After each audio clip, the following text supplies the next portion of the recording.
Բարև ձեզ, եթերում վերելք հաղորդաշարն է։ Սկզբից եւ այդ ասեմ, որ ես ստապեցնող զգաստացնող խորագիր եմ դրել այսօրվա թեմային, այն այսպիսին է՝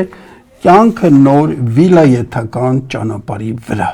Երևի թե ենթադրում եք ինչի մասին է խոսքը, ես հիմա կփորձեմ պարզաբանել։ Մինչ այդ, այսօր մայիսի 16-ն է, մեկ ամիս մի քանի օր հետո սկսվելու է ընտրարշավը, ընտրարշավի ժամանակ աղմուկ, աղաղակ, պարսավանքներ, ծրագրեր, մի սոսկալի աղմուկ է լինում եւ այդտեղ տրամաբանական ասված խոսքը չի լսվում եւ մայիս ամսին ըստ ամենայնի կամ եթե դուրս չեն գա կամ քիչ դուրս կգան ժամանակը ցույց կտա, որտեվ անիմաստ է այդ աղմուկի մեջ ինչ որ բան ասել է։ Բայց կփորձենք մինչ ընտրարշավը ավելի կոնկրետացնել մեր անելիքները, ազգակիր շերտի անելիքները, որպեսզի կարողանանք, ինչպես ես եմ ահազանգում, մեր տեսակը փրկենք։ Իսկ մայիսից հետո արդեն էլի շատ ավելի անորոշ է, ասենք, ես հիմա չեմ ուզում այդ մասին խորանանք, կախված է թե մայիս ամսին, երբ որ մենք պրակտիկ գործունեության կասնենք ինքնակազմակերպման, ինչ արդյունքներ կունենանք, դրանից հետո վերելքը եթերում կլինի կամ չի լինի։ Ինչևէ, ես ասացի, որ ընտրությունների ժամանակ այսպես աղմուկ է եւ տրամաբանական խոսքը չի լսվում, բայց հիմա էլ նույն վիճակն է, արդեն սկսվել է եւ ուրախ ավտոբուս, անընդհատ համացանցը, որ նայեք, իրենց են քննարկում, եւ ինչպես դիպուկ նկատել է Սերգեյ Շուշինսկի ներկայացնող Facebook-յան իմ ընկերը, մեջբերում սրտիկներ, գլխարկներ, առավոտյան եթերում երգեր, որ կրամոլություն եւ ոչ հիգիենիկ ձևով հիմար հայտարարություններ, սկանդալային բախումներ, հիմարների պարեր նրա ավտոբուսում, այս ամենը միայն ուղղված է ուշադրությունը շեղելուն այլ ավելի լուրջ մրցակիցներից, որոնք վերլուծություններն ու ընտրողների հետ ձանձրալի զրույցները, որը շատ առումով նման է դրան, խեղդվում են այս հոգեկան խանգարումներով լի կրկեսում, որը նման է դոմ 2-ին, եւ ինչ է դոմ 2-ին, բայց ավտոբուսում։ Այսինքն այս քաոսային վիճակն է, մայիսին էլ ավելի կսաստկանա այս ամենը եւ ինչպես ասացի, տրամաբանական խոսք ասելի իմաստ չի ունենա։ Հիմա էլ մի քիչ այդ առումով խնդիրներ կա։ Հիմա դառնանք բուն խնդրին։ Վերնագիրը կյանքը նոր վիլայեթական ճանապարհի վրա։ Տեղակ մարդիկ հասկանում են, որ սա վերցված է գրական մի աշխատանքից։ Վերնագիրը պարզապես մի քիչ փոխել է։ Այս թողարկումը ես վստահ եմ իմ շատ թողարկումների նման առաջացնելու է ոմանց դժգոհությունը եւ ասելու են, ահա դուք նման մտքեր ներկայացնելով դուք վհատեցնում եք ժողովրդին, չի կարելի եւ այլը։ Բայց ես դեռ անցած տարի վերջից ինձ համար որպես ընդօրինակելի տիպար վերցրել եմ ռուս մտավորական Չադաևին, որը էլի քննել էր իրեն ժողովրդին 19-րդ դարի վերջին եւ ասում էր ես գերադասում եմ մտրակել իմ ժողովրդին քանթ է խափել նրան։ Դեռ կար նաև դաղել բառը, նայած ինչպես ռուսերենից կթարգմանեք, այսինքն մարդը գերադասում է ճիշտը ասել։ Եթե դու ճիշտը ասում ես, իրենք կարող է սկզբի ժամանակ չսթափվեն, քեզ էլ վատաբանել, բայց կլինեն մարդիկ, որ կմբռնեն ճիշտը կհասկանան, եթե ճիշտը հասկանան, ապա սխալ ճանապարհով չեն գնա։ Իսկ եթե դուք ճիշտը չեք ասում, թողնում եք, որ գնան մոլորեցյան, մոլորացման, հատկապես մոլորացնողներին թիվ ու սահման չկա, այդպես գնում եք դժոխքին եք մոտենում։ Իսկ դա մեզանում ընդունված երևույթ է խուսափել իրականությունը տեսնելիս, տրվել ինքնախաբեությանը, Ռաֆին 150 եւ համար 200 տարի առաջ այսպիսի մի հոդված ունի ինքնախաբեություն վերնագրով, այսինքն ինքն էլ նկատում էր, որ մարդիկ չեն ուզում տեսնել իրականությունը։ Իսկ ով էլ որ գալիս իրականությունը ասում, իսկ մեր իրականությունը միշտ էլ դառնում դաժան եղել, հատկապես վերջի դարերին, ապա գիտեք ինչ են անում։ Ինչու կա այս ինքնախաբեությունը։ Մի քանի պատճառներ ես նշեմ, գուցե դուք ավելին էլ ասեք, մարդիկ ի վիճակի չեն տեսնել իրենց կարողությունները չի հերիքում, որ ասենք տեսնեն ինչ խորքային երևույթներ կան։ Եթե չեն տեսնում, ապա իրանք պարզոնակ հետևությունների են հանգում, այսպես բարդ խնդիրը իրենց թվում է հեշտ, խորքերը չեն տեսնում, ինչ որ գուցե ծրագրեր առաջարկեն հավատալով դրանց, չցանկանալով ձեզ մոլորեցնել, բայց գնում են, հետո պարզվում է չի ստացվում, որովհետև ասենք իրականությունը չեն ճանաչում։ Սա կարողության հետ կապված հարց է, ասենք։ Այդ խնդիրը մեզանում ահավոր չափի կա, հատկապես քաղաքական դաշտի։ Հաջորդը ինչու է ինքնախապեյությունը կա, մարդիկ չեն ուզում տեսնել իրականությունը, անգամ եթե իրենց ցույց է տալիս, չեն ուզում տեսնել։ Ձևացնում են, որ չկա այդպիսի բան, ինչ որ դուք ասել եք։ Եվ հիմնականում առաջինը ասացի, որ չէի վիճակի չեն տեսնել, դա ընդհանուր տարածված երևույթ է, ժողովուրդը ինչպես նժդեհն էր ասում, պատճառագիտական մտածողություն չունի, երկար ժամանակ քաղաքականությամբ չի զբաղվել դրանից, պարզ խնդիրներ է լուծել, եւ ինչպես Հայկ Ասատրյանն ավելում է, ես քանիցս սա բեժ բերում եմ, կենցաղային խնդիր լուծելու խելք ունի, այդ խելքով էլ գալիս է քաղաքականություն, պարզ է, որ վիճակի չի լինի իրականությունը ճանաչել խորքերը եւ հետո ինչ է լինելու։ Իսկ այ որ չեն ուզում տեսնել, սա արդեն ես իմ կյանքի փորձից կարող եմ ասել շատ սա, համենայն դեպս ասենք ես 30 տարի անընդհատ ես ներկայացնում եմ իրականությունը Չհադաևի խորհրդին հետևելով, չեն ուզում տեսնել, չեն ուզում, ասենք ես երկու դեպք գիտեմ, որ նախագահի մարդիկ, որոնք հետո նախագահի թեկնածու են առաջադրվել մասնակցել ընտրությունին, ես հաստատապես գիտեմ, որ ընդունել են այն ինչ որ ես ներկայացրել եմ,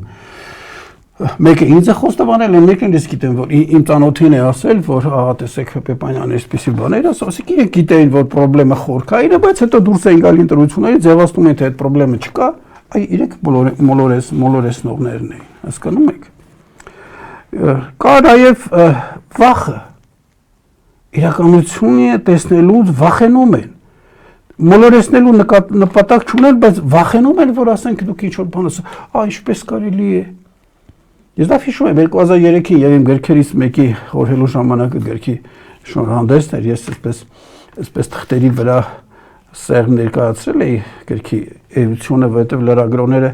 բարդ թեմաներից դժվարանում են, ասենք, ըմբռնել եւ իրենց լրատվամիջոցներում ներկայացնել։ Գրել էի կարճ 2.5 էջի սահմաններում մի լրագրողի կարդաց եւ հենց այդտեղ սփռտնաց պարոն Պեպանյան, ինչպես կարելի է այսպիսի բան գրել սեփական ժողովրդի մասին, մարդիկ կարդան եւ կհիասթափվեն։ Նույնն է նաեւ վերելքի որոշ թողարկումներից հետո է լինում։ Դեռ շարունակում են։ Մարդիկ կարդան եւ կհիասթափվեն։ Իսկ եթե այդ մարդիկ իրականությունը կարդային, իմանային 2003-ին դեռ չեմ ասում անցած տարի վերջերին, իրականության հետ հաշվի կնստեն եւ այսօր չէին գա սարսռային, որ այս իրականությունը կա, հասկանում եք։ Ես հիշում եմ 19 թվական էր, իմ ծանոթներից մեկը ինձ գրում էր, պարոն Պեպանյան, բան, այդ ինչեր է գրում իմ ընկերները կարդում են, տեսնում են ձեր ելույթները եւ դուք իրենց վհատեցնում եք, մի արեք նման բան։ Գիտեք ինչ պատասխանեց, ասի ձեր այդ ովքեր նման բան են ասում, ասեք ուշադիր հետևել վերելքի թողարկումներին, որպեսզի երբ որ աղետը գա, իրանք հոգեպես պատրաստ լինեն։ Եկա չէ աղետը։ Ինչ չգիտեմ, այդ հորդորը տվեց թե չէ, բայց իրականությունը ճանաչելու փոխարեն վայ մի արեք։ Այս սա վախն է, հասկանում եք։ Ու սա էլ համատարած երևույթ է։ Եթե այս երեքը կան, դուք ինչպես եք հասկանալու ինչ է կատարում, ինչպես է խնդիրը լուծելու։ Եթե դուք իրականությունը չճանաչեք, դուք չեք կարող իրականությունը փոխել։ Ու հիմա էլ ընտրաշավ է, դուք կտեսնեք ինչքան մարդիկ են լծվելու։ Ես միշտ էլ ասել եմ, եթե արդարադատության նախարարը ես լինեի գրանցեի կուսակցությունները, ոչ մեկին էլ չէի գրանցի։ Ես տեստեր կդնեի, ասեի կարող ես ասել, ահա տես,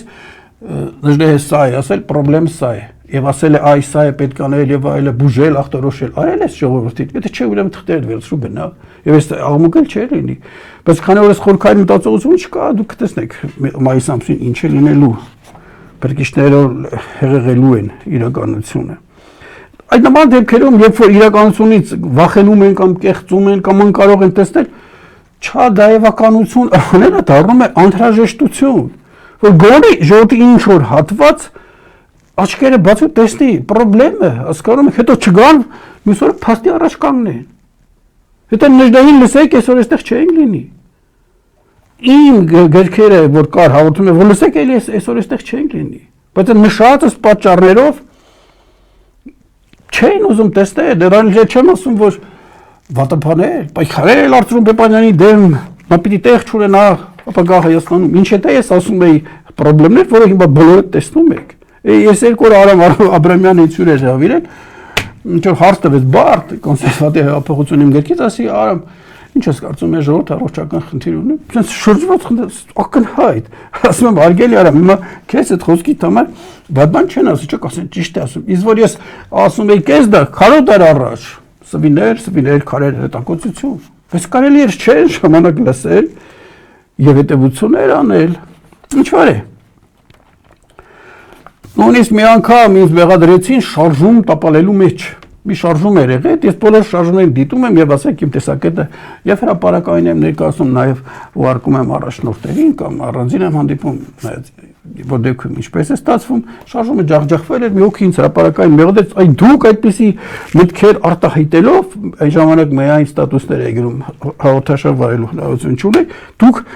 պատճառ եք որ մեր շարժումը տապալվեց ասում եմ հարգելիս Եթե ես նվաստս միայնակ, այսպես Facebook-յան հոդվածողներով կարող եմ ձեր շարժումը տապալեցնել, ապա իշխանությունները որքան զորք ունեն, ամեն ինչ ունեն, բարձ մեկից մեկ է որ ձեզ կտապալեն։ Ինչ չէ կարող հաղթահարեք, բայց սա եղել իրականությունը։ Ու այսօր էլ իրականության ընկալում չկա։ Եվ ասում էլի կասեն հիասթափեցնում ես։ Ես դիտում այս հաղորդումները վերջին շրջանում մի քանի հազար մարդ է նայում, 2-3 մաքսիմում։ Այսինքն, եթե վերցնում եք 1.3, 1.4 միլիոն մարդ կա, ստացվում է, որ ասենք 1000-ից մեկն է, կամ 1300-ից մեկն է, ասենք, որ դիտում է իմ հաղորդումը, թողեք էլ մի քիչ հուսահատվի, կստափանա, համենայնպես սկսի իրականությունը նայել ուրիշ ձև։ Դուք կարծում եք դեռով ես իրականության վրա ազդեցի, ընդհակառակը իհայտ կգան մարդիկ, որոնք իրականությունը տեսնում են եւ խելքի տալով փորձենք լուծում գտնել եւ ոչ թե այսպես իրականությունը գնում է մենք էլ հետեւից քարշ գալով ոչ մեկ չի կարողանում դեմ առնել որ ասի վերջ իրականություն հիմա մենք հասկացանք հիմա ուզում ենք այս ուղղությամբ գնալ եւ գալիս ենք վերնագրին կյանքը նոր վիլայեթական ճանապարհի վրա ասիկ բարձր որ գնում ենք դեպի վիլայեթ Այն որ ինչ որ տեղ մեզ քարշ է տալի որ տարեն, երկիրը ժողովրդին, ակնարկներ եղել են շատ, ես կարևորներից մի քանիսը ներկայացնեմ, այսպես ես դեպի ապացուցեմ չէ ձեզ։ Դա ասենք երկրորդ նախագահը մի անգամ հիշում եմ, քանի տարի առաջ էր այս 10 թվից հետո ես կարող սխալ վերաձևակերպեմ, ասեց ես չեմ կարող պնդել կամ չեմ կարծում, որ այս իշխանությունները թուրքական ինչ որ բառել լավ չեմ հիշում իրենցն են,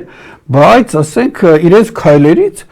հետևում որ թուրքական շահեր են սպասարկում։ Այդտեղից կարելի է հետևեցնել։ Սա մեկ, որ տեղյակ մարդ ասենք ասում է նման բան։ Դրանից հետո, երբ որ երկրորդ շարժումը այս իշխանությունների դեմ պարտապալվեց, ընդդիմադիրներից մեկը, երևելներից մեկը առաջի անգամ այդ քաղաքական դաշտի ակնարկեց, որ այս իշխանությունները արտաքին հզոր աջակցություն ունեն։ Բարձ ասեց, չէին խոսում այդ մասին իրենք էլի, բայց անհասցե ասեց, չասեց կոնկրետ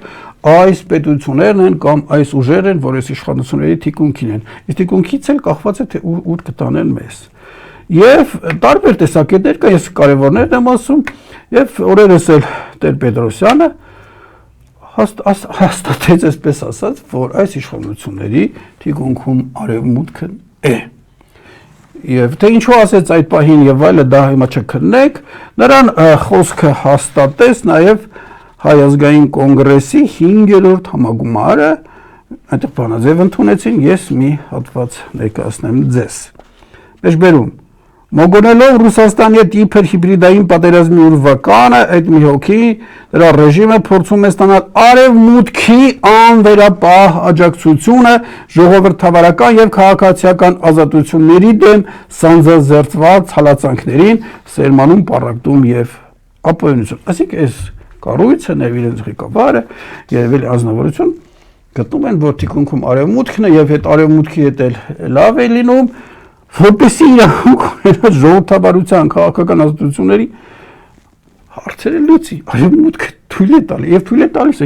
ինչպես տեսնում եք։ Հիմա համադրենք այս ասվածքը, ստացվում է արևմուտք եւ թուրքեր։ Դուք վստահ եմ, որ էլի շատերից եք լսել, որ ասում են ովքեր են իշխանություն հետևին, մի մասը պնդում է արևմուտքը, մի մասը թուրքերը։ Եվ եթե այս երկուսը համադրում ենք իրար հետ, ստացվում է, որ իսկապես հիմնավորված է լինում այս վերնագիրը, նոր վիլայեթական ճանապարհի վրա գնում ենք դեպի այդ կողմ։ Հիմա էլի ապացույցներ կամ ինչ ունենք այդ ճանապարհի վրա, որ կարող եք դուք ասեք, չէ, վիլայեթություն չեն գնում, ուրիշ տեղ են գնում։ Ես հիմա ձեզ ներկայացնեմ, թե այդ ճանապարհի վրա ինչեր ունենք, տեսեք դա վիլայեթական է, թե հակառակը։ Արցախի մասին ոչ մի խոսք։ Գիտեք, չմանրամաստ եմ ով տեղեկ է, բայց խոսքը տամ Տիգրան Խզմելյանին, այս իշխանությունների ժամանակին երևելի աջակիցներին հիշում եք այն ձեռքը բռնողներ, արտահայտություն կա ինքն իրենցից էր։ Մեջբերում Հայաստանի Հանրապետությունը այսօր դարձավ մի երկիր, որտեղ թուրք բռնապետ Էրդողանի նվիրած գիրքը ընդունել կարելի է, այլ նկարվելով այսպես փայլփլու ժպիտով, իսկ ԱՄՆ փոխնախագահ Վենսին Արցախի ու Եղեռնի մասին գիրք նվիրել չի կարելի։ Այսօր հասանք հայեր,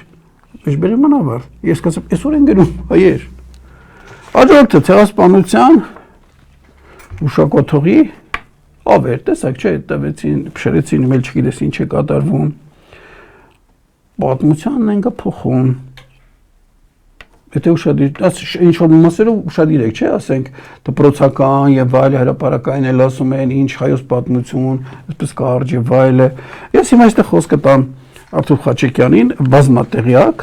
արևմուտքը շատ լավ իմացող, տեսեք ինչ է ասում։ Սորոսի ֆոնդից Հայաստանում տրեյնինգ են անցել 163 լրագրող, տասնյակ ծրագրեր սովորեցնում են ինչպես պատմական փաստերի մի մասը վերցնել, ասենք 30%, որը ճիշտ է, ավելացնել 70% սուտ եւ ֆաբրիկացնել հեքիաթներ, չոր հեքիաթներ գրել։ Օրինակ, որ Ռուսաստանն է պատասխանատու ցեղասպանության համար։ Եվ ասում է, սա հոգեկան հիվանդություն է։ Ես այսօր աշխովս ընկավ, էլի նման մի բան կար, ինչ որ մի հոգի էլի վերցրել էր 30-70, այսպես պատտել էր, շողախել էր նկարերով 44-օրյա պատերազմի ժամանակ, ասում էր, այս 44-օրյայի ժամանակ նահանջել են այնտեղ, որտեղ որ եղել են նախկինների նշանակած կադրերը։ Հասկանում եք, խառնում են ամեն ինչ, որ ասենք, կեղծեն այդ ամեն ինչը։ Այս է տակտիկան է։ Սա էլ իսկ այդ կեղծումի մեջ գնում է դեպի գիտեք որ հարվածը։ Եկանք հասանք հաջորդը այդ վիլայեթական ճանապարհին։ Արցախյան պատերազմի հերոսների նկարներ, անկյուններ, որ կան, հանում են դպրոցներից։ Տեղյակ եք, հայրենասիրական միջոցառումների արգելք դպրոցներում։ Իսկ այդ հայրենական միջոցառումների նկարները, այդտեղ ում են կռվել այդ մարդիկ։ Հասկանում եք, որ ճանապարհի վրա ենք, որ չանկար չհիշատակվի։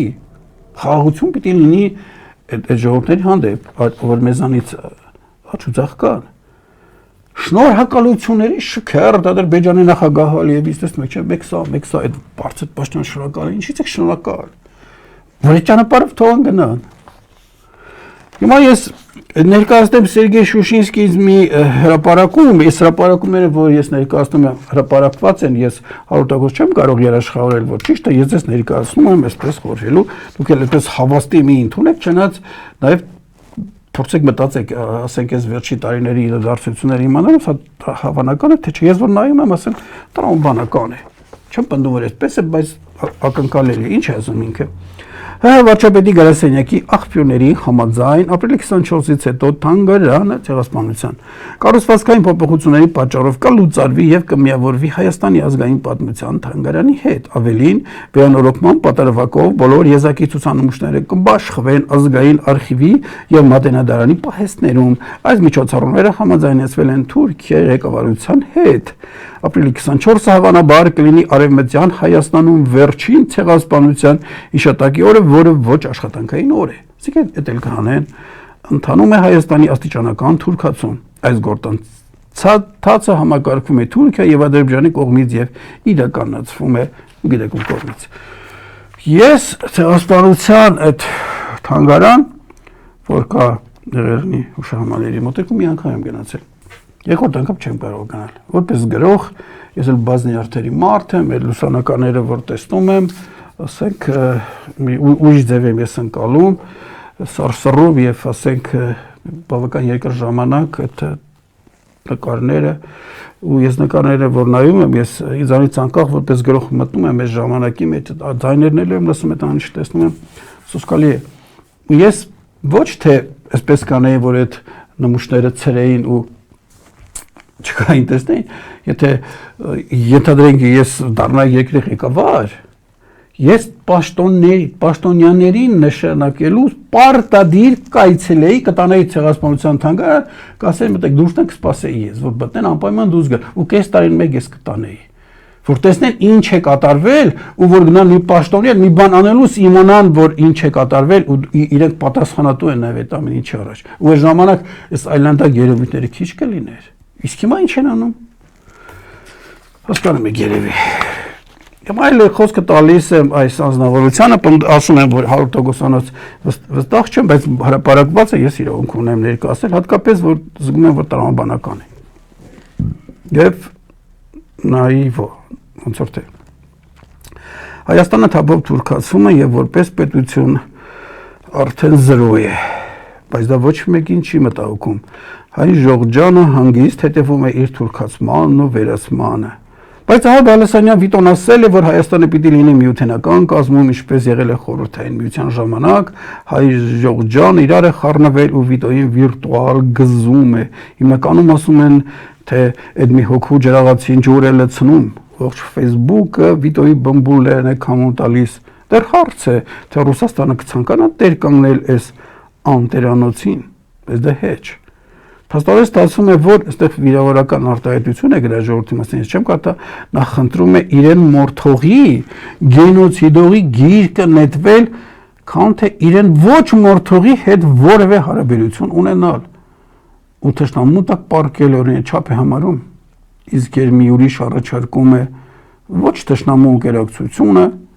նոպան բռնում է։ Այս տենդենսը ես ինքս էլ եմ նկատել որպես եւ գրող, որպես մարդ, որ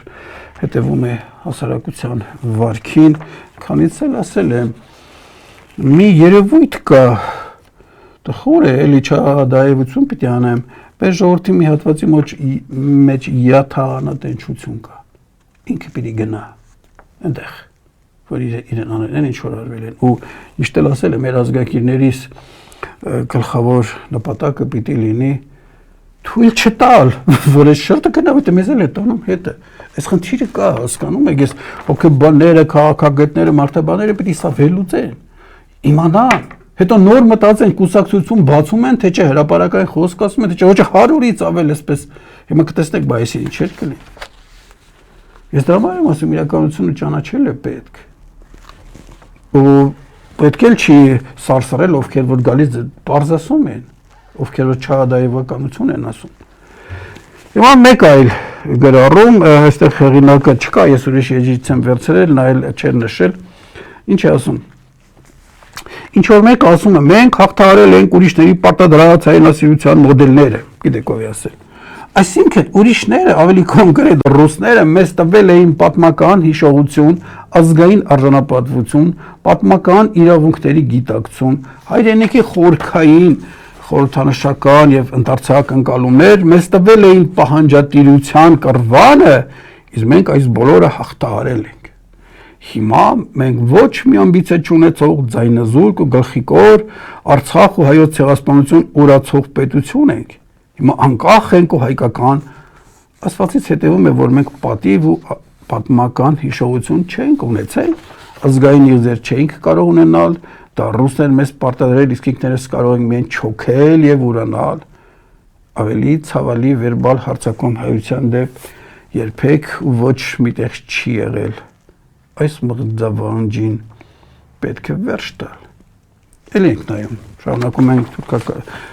վելայետական ճանապարհին ինչեր կան։ Գիտեք, որ շատերս հանդիպում են այդ մի հոգուն, ասում են այդ արևելյան մեր հարևանի դեսպան։ Իսկ դեսպան, որ ասենք նրա ասածները անում են, նրա շահերն պաշտպանում։ Մեղրացող ժպիտներով նկարները տեսել եք Էրդողանի պալատից եւ մի հոգի եւ այսպես խմբով, որ նայում ես կարծես Աստծո հետ են առնչվել, հասկանում եք, մտայք այդ նկարերը որոնք գտեք։ 300,000 ադրբեջանցիների գալու են, այդ ճանապարհը արդեն հստակ կլինի։ Եվ դրսերից անգամ ահազանգում են այլազգի վերլուծաբաններ, որ հայությանը, Հայաստանի բնակչությանը տանում են թուրքական աշխարհ եւ պարզել ահազանգում է, որ խոսվելու եք, այնտեղ կորելու եք, անգամ այդ ճանապարհի վրա էլ չեք մնալու, որ վելայետ չեք դառնալու։ Շատ ավելի վատ։ Եվ ինչ սպասվել, օրինակ ես վերջերս Թուրքիայում մի հոգու տիկին կարծեմ քրեական գործ են հարուցել, ինքը ինչ-որ մի տեսանյութ է ցուցադրել Ավրորա անունով մի հայուհու մասին, որը ցեղասպանության ժամանակ, ինչպես ասում են, լլկանքների է ենթարկվել։ Եվ այդ իրականություն ներկայացնելու համար տիկնոջ դեմ գործ են հարուցել, մեղադրանքը թուրքականությունը վիրավորող քայլ է արել։ Ահա մյուսերը այստեղ էլ է դա լինելու, ինչ որ մի բան ասեք, թուրքականությունը վիրավորող արտահայտության համար ձեր դեմ գործ կհարուցեն, այդ վիլայետական ճանապարհը սա է։ Հիմա ես խոսքը տալիս եմ քաղաքագիտության դոկտոր Արմեն Այվազյանին, իր դիտարկումները պարզ է շատ ավելի հավատարժան են, տեսնենք ինքը ինչ է ասում։ Այդ մի հոգին, գիտեք ում մասին էլ, փաստորեն ցուցադրաբար սկիզբ է դնում Հայաստանը թուրք-ադրբեջանական գաղութի վերածելու ծրագրին։ Իր օր աշխարհի հայտարարելով, թե որևէ պետական պաշտոնյա այլևս իրավունք չունի Արցախի մասին անգամ ծպտուն անելու կամ Արցախի, այսինքն Հայաստանի այդ ցեղասպանված հատվածի պատմության մասին գրքեր նվիրելու։ Ըստ նրա, հայերը եւ ընդհանրապես Հայաստանի քաղաքացիները պետք է ունենան ավելի քիչ իրավունքներ եւ ավելի ցածր կարգավիճակ, քան թուրքերն ու ադրբեջանցիները։ Հայերը պետք է ստորադասվեն իրենց ցեղասպանների համեմատ, այն ինչ թույլատրելի է թուրքերին ու ադրբեջանցիներին, պետք է արգելված լինի հայերին։ Հայաստանը։ Ես չգիտեմ ժամանակ ինչ կկոչվի։ Այսպես Բաքու եւ Անկարան իրավունք ունեն իրեն ժողովուրդներին եւ ամբողջ աշխարհին ներկայացնելու Հայաստանի պատմության, Արցախյան հիմնահարցի եւ հայ-ադրբեջանական հակապատմության մասին ամբողջովին կեղծված ու աղճատված իրենց պատմագրություն, իսկ հայերը ոչ։ Հիշենք թեկուզ վերջին դեպքը, երբ Ալլահ Շուքյուր Փաշազադեն Հռոմի Պապին գրքերի տեսքով ներկայացնում է հայոց պատմության եւ հայոց եկեղեցու պատմության 100%-անոց խեղաթյուրումներ։ Շարունակում ենք։ Պարզ է նաև, որ պետությունը չի ֆինանսավորելու Արցախի պատմությանը, մշակույթին եւ հայոց ազատամարտին նվիրված գիտական ու գեղարվեստական գրականությունը, ինչպես նաև այդ թեմաներով մշակութային միջոցառումները, թանգարանային ցուցադրություններն ու հուշարձանաշինությունը։ Բաքվին եւ Անկարային կարելի է ոչնչացնել հայոց պատմական ու մշակութային հուշարձանները, պղծել մեր սրբությունները, իսկ Հայաստանին չի կարելի բողոքել այդ ամենի դեմ։ ԿՊ-ի իշխանության վերարտադրման դեպքում, այստեղ ուշադիր, թուրքերն ու ադրբեջանցիները Հայաստանում դառնալու են տեր ու տիրակալ, ինչպես Օսմանյան կայսրությունում էր, եւ այսօրվա Թուրքիայում է, իսկ հայերին արգելվելու է բողոքել եւ ազգային իրավունքներից խոսել։ Հայաստանի հայերին ցանկանում են իջեցնել պոլսահերի մակարդակին, բախվորած սուսուփուս ապրելուն եւ ազգային արժանապատվության շարունակական ստորացումները հանդուրժելու։ Այստեղ մի հատ դադարտանք, դեռ չեմ ավարտել Արմենի խոսքը, ես ինքս էլ եթե հիշում եք ժամանակին ասել եմ։ Մենք այսօր, եթե իրականությունը նայում ենք ու չա դա իրականությունը, մենք այսօր պոլսահայերի կարգավիճակին ենք։ Ես քանիս ասել եմ, մենք այսօր Ստամբուլի հայերի կարգավիճակն ունենք։ Եվ ինչ որ բան է Ստամբուլի հայերը չեն կարող չէ բողոքել ասել, ինչի հայկական դպրոցում միայն Թուրքիայի պատմություն է կազմում, հայոց պատմություն չկա։ Եվ այդ Թուրքիայի պատմությունը թուրքը պիտի դասավանդի։ Իրավունք չունեն, չէ՞։ Չունեն։ Չեն կարող բողոքել այդ ով էր իրանց նախագահը։ Էրդողանի դեմ թե ինչու ես ինչու սա չես անում հայության համար։ Մենք այդ կարգավիճակում ենք, Արմենի գրածից դա չէ, դե կամ որ նայում ենք ձեր շուրջը։ Իրականությունը պետք է ճանաչեք, իրականությունից դա հասկանանք ինչու գանք այստեղ, որ Ստամբուլի հայերի կարգավիճակին ենք, հետո մտածենք, լավ, եթե այսպես է, բայց ինչ անենք, ոչ թե ուտոպիական բաներ գերենք, ինչ որ մարդկանց տանենք, ինչ որ հուսադրենք, հետո գցենք ծորերը ու թողնենք այդ ծորերի մեջ։ Շարունակում ենք Արմենի խոսքը։ Փաստորեն ձևավորվում է քաղաքական իրավական անհավասարության ռեժիմ, երբ երկրի տիտղոսակիր ազգը սեփական պետության ներսում դրվում է ավելի ստորադաս վիճակի մեջ, քան արտաքին թշնամական պետությունների քաղաքացիները։ Հայոց պատմության Արցախյան հատվածի մասին գրքերի արգելքից նա անցնելու է նաև հայոց ցեղասպանության պատմության կեղծմանը, թեև այդ գործի ցրցամը նրանք արդեն տվել են օտար ղեկավարությամբ։ Եվրոխորհրդարանի բուրըն ծափարություններ չեք հարցնում ինչ են ծափարում։ Հստակ իրենք չեն տեսնում ինչեր է կատարվում այստեղ։ Ծափ են ծափարում են, դուք Եվրոպա են գնում։ Գժվելու է։ Եվրոխորհրդարանի բուրըն ծափարությունների ներքո նա Հայաստանում դնում է թուրք-ադրբեջանական ապարտեիդի եւ ֆաշիզմի հիմքերը։ Հայերի ճակատագիրը Հայաստանում սկսելու է նմանվել պաղեստինցիների ճակատագրին Գազայում։ Սա է վտանգը, սա է պետք հասկանալ եւ գործել համապատասխանաբար։ Ինչ որ ես եի ասում։ Իրականությունը ընդհանրեք Արմենը ասեց, պետք է գնանք տես ո՞նց է կարգը։ Հրավիրենք, ասենք, կարող ես էլ ավելի փաստերով հիմնավորես, գուցե մենք կարողանում ենք իրեն հակառակ ապացուցենք։ Եթե կարողանում ենք ապացուցել կամ ինչ որ մարդիկ էլ գալիս ասում են, այո, սա է, մենք ընդունում ենք այդ փաստը եւ արդեն մեզ բաներ թողնում ենք, ասում լավ, ինչպես ես ասած, ինչու հայտնվեցինք այստեղ եւ ինչ կարող ենք անել այս իրավիճակում, եթե մենք այդ կարգավիճակի մեջ ենք։ Եվ ոչ թե իրականությունը չճանաչելով, ինչ որ քաղաքական պատանիներով լցրել են քաղաքական դաշտը, ինչ որ եսի մի չէին ասում, հետո Հիմա տխուր բաներ եմ չի ասում ես, բայց ասում եմ, սա է իրականությունը, չեք ուզում ուրիշ ալիքներ նայեք, ուրիշ մարդկանց նայեք, հետո բայց գաք ավելի ծանր վիճակին, քան որ եկաք այստեղ էլի չլսելով խելացիների մարդկանց։ Հիշում եք, կային ֆորպոստ ահազանգողներ, իբր թե Ռուսաստանը այստեղ, չգիտեմ ինչ որ, ազատագրենք Ռուսաստանից, ֆորպոստ, իրենց ահազանգում եք, ես ինքս եմ ահազանգել, ասում հարգելիներս, որ Հայաստանը ուզում է քարշտակ դեպի արևմուտք։ Դուք նայել եք արևմուտքում Թուրքիան է։ Դուք պատասխան տալու եք, եթե ինչ որ խնդիրների առաջ այո։ Հիմա եկեք հարցը, եկեք պատասխանեք, ես Արմենը խափում է ձեզ։ Այս օրինակները ես որ բերեցի մարդկանց, դուք չեք տեսնում ինչ է կատարվում։ Դուք կան չեք ասեք արի։ Այդ մարդիկ հասան իրենց մուրազին։ Ֆորպոստից բրծան վիլայեթն եկավ։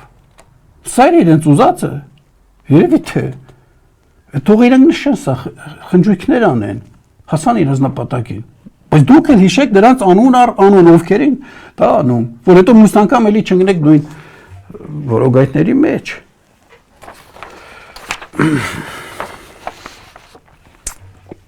Հիմա եկեք հարցնենք մեզ, այս տխուր ամեն ինչը որ ասեցի, վերջում հարցնենք մեզ, ով է Հայաստանի փաստացի իշխանությունը եւ որտեղ է նստում։ Ըստ ձեզ, ով է, եթե այս ամեն ինչը կատարվում է, պարզ է, որ ասենք Էրդողանն է, չգիտեմ, ուրիշ ինչ-որ մարդիկ են, պետություններ են, որոնք այս ծրագիրը իրականացնում են, հասկանում եք։ Նրանց, ում որ դեք տեսնում եք, որ ավտոբուսով աչու ծախ են, նրանք չեն Հայաստանի իշխանությունը։ Նրանց ասել են, եկեք պարեք, այս կերեք, այն կերեք, չգիտեմ ինչեր արեք, որպես իրենք էլ կառավարեն։ Ասեն սա արեք, նա արեք, ինչ-որ որոշում են ուշտեղ է կայացում, հասկանում եք։ Ու դուք սա պետք է իմանաք ու իմանակումից ինչ եք պահանջում։ Մի ապացույց բերեմ ասվածի։ Ամուլից։ Ադրբեջանի Հանրապետության նախագահ Իլհամ Ալիևը միջազգային ԶԼՄ ներկայացուցիչների հետ հանդիպման ժամանակ ասել է, որ մեջբերում Ինչ շատ հաճելի է, երբ դուք ասում եք Զանգեզուրի միջանցք, դա արդեն մտել է միջազգային լեքսիկոնի մեջ։ Այդ քարտեզներում համարյա ողջ Սյունիքը դրա տակ է գրած, իրենց քարտեզներում։ Ոչ թե ինչ որ նեղ հատված, ողջ Սյունիքը։ Մենք ունենք բազմաթիվ պատճառներ չճանաչելու Հայաստանի տարածքային ամբողջականությունը, բայց կանենք դա հանուն երկրների ապագա խաղաղության, այստեղ ուշադիր, այդ որ ճռռացնում են, չէ՞, խաղաղություն։ Բայց նաև չեն կարող երաշխավորել, որ 6 ամիս անց նույնը կլինի։ Ասեք մի հատ ընտրություններ են, մի շուտ թուղթ կստորագրենք, բայց 6 ամիս հետո թուղթը կդրենք են կողմ։ Չեն կարող երաշխավորել։